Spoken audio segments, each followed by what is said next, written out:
Je vais vous raconter une histoire. C'est quelque chose qui m'est arrivé il y a quelque temps déjà, et puis peut-être que ça vous fera sourire, ou encore peut-être qu'à la fin de cette histoire, vous aurez le goût de rire de moi. Vous savez, mon père m'a toujours dit que si on ne vaut pas une risée, on ne vaut pas grand-chose. Donc, je n'ai vraiment pas peur de prendre le risque.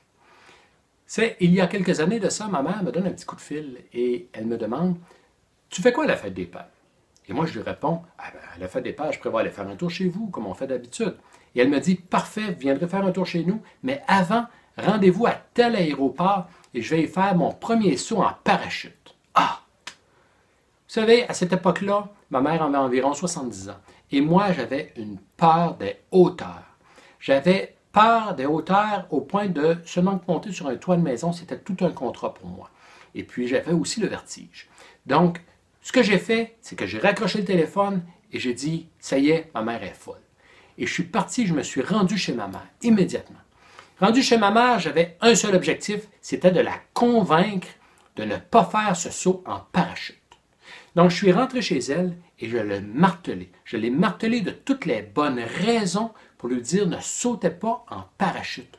Parce que ce n'est pas raisonnable, parce que ce n'est pas de votre âge, parce que ça peut être dangereux pour votre santé, etc., etc., etc. Une heure plus tard, lorsque je suis ressorti de chez elle, j'étais inscrit moi aussi. Ma mère a été plus convaincante que moi.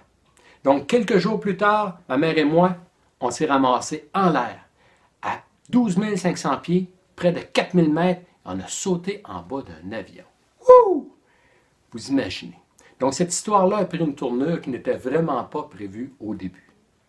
Qu'est-ce que cette histoire-là nous raconte? Elle nous raconte deux choses. Premièrement, lorsque je suis allé voir ma mère, que j'ai tenté de la convaincre, ce n'est pas moi qui parlais. Parce que moi, je suis la personne qui encourage les gens à se surpasser et à réaliser leurs rêves. Mais c'était plutôt mes peurs. C'est mes peurs des hauteurs qui lui parlaient. Donc, j'ai tenté, par mes peurs, de lui dire de ne pas réaliser son rêve qu'elle avait depuis une cinquantaine d'années. Vous imaginez? J'ai manqué de briser le rêve de ma mère cette journée-là. Si un jour vous parlez de vos rêves à quelqu'un et que cette personne tente de vous dissuader, vérifiez une chose. Vérifiez si c'est cette personne-là qui vous parle ou si ce sont ses peurs qui vous parlent.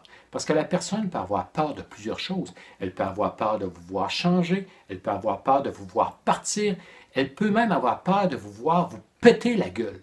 Parce que, comme exemple, si cette personne-là a toujours eu peur d'être en affaires par peur d'échec, par peur d'échouer, dites-vous que si vous lui parlez d'un projet, de partir votre propre affaire, d'être en business, bien, ça se peut fort bien que cette personne-là tente de vous décourager, de vous dissuader. Donc, à ce moment-là, cette personne-là, ce ne serait pas elle qui vous parlerait, mais ce serait ses peurs. Donc, premièrement, c'est ça. Donc, vérifiez, lorsque quelqu'un tente de vous dissuader, est-ce que c'est elle ou si ce sont ses peurs? Est-ce que c'est rationnel ce qu'elle me parle? Et deuxièmement, vous. Vous, si un jour quelqu'un vous parle d'un projet et que vous tentez de dissuader cette personne-là, vérifiez si c'est vraiment vous qui parlez ou si ce sont vos peurs. Et si ce sont vos peurs qui parlent, fermez-la.